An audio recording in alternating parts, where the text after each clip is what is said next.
As you may know, they have actually changed the adventure game mode. It's no longer 50 waves but instead 25, which is actually just so much better. So now, I probably will start playing again. So because of that, I made a team that's meta for this, and the most important one is Eto. Her range is so crazy that she can hit from spawn, okay? So she's gonna make this very fast.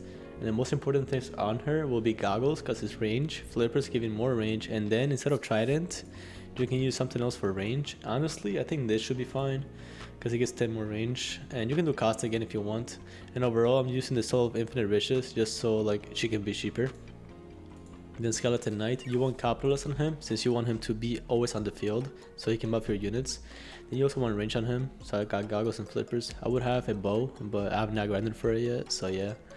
And then for Griffith, Capitalist as well. For at least for this game mode, Capitalist is really good on Griffith as well. I have still agreed, just because I want more chances. But we have range and range once again. And then for Denji, we have more damage, since it's going to be one of our main damage units. And then we also have cost reduction, just because it's kind of expensive. But yeah, overall, more damage. Also the boots, I forgot to mention that. These boots, you should have that on almost every unit, okay? Just so they can be faster. And for her, I have more cost as well. Too lazy to put more equipment. And then finally we have this guy that can buff the speed of everybody. So that's why we have range on him, and just like overall like speed as well and cost, like a combination of everything.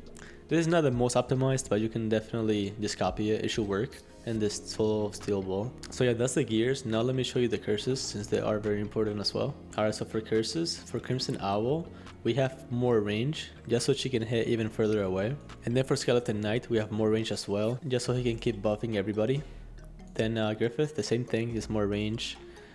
For Chainsaw, for Denji, we have speed on him and some cooldown, just so he can, do more damage and stuff. Then Thunder Goddess, this is her most optimal thing for her main job. So you can use speed, but overall, like, she's the best with this stats. But not for this event, but that's fine. Then for him, I don't have speed just because like you want him to kill.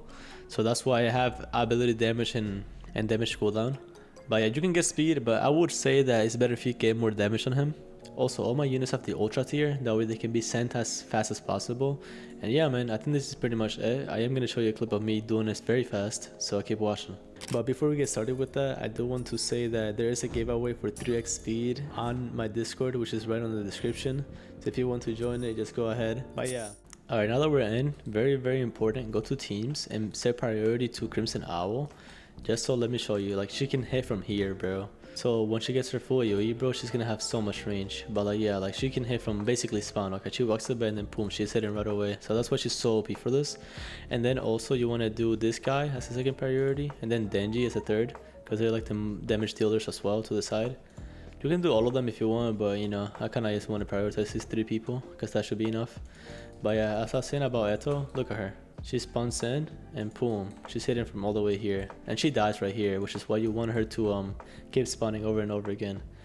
I would have Capitalist on her, but I think it's better if you have the extra range, because that's what Sovereign gives, which is why I have Capitalist on the other 2 people, but not on Eto. This is probably the most broken method, because Eto's actually bleeding, which actually buffs Denji. It makes him do 4 times more damage, so it's like it's a win-win scenario, right? And one more thing though, you see all this money right here? There's a setting now that can disable it. So if I were you, I would go to settings, let's look for it. There you go, disable Yen Notify. We click on the check mark, and just like that, there will be no more lag, because that's where people were lagging, bro. He just keeps showing up and it was so annoying. But yeah, we don't gotta see that no more. But yeah, overall, this is the best method, just because Eto can constantly like hit, and then you have units constantly cycling. And try to make sure to click Endure as quickly as you can, because that does deal with your time. Okay, there you go, boom. We did it in 3 minutes, dude. That's insane. And it can probably vary, it can be faster or slower, but overall, dude, for my first try, that's actually insane. So yeah man, I'm probably gonna grind this now, because like honestly, this team is actually pretty good. But yeah, other than that, I hope you enjoyed, and as always, please subscribe.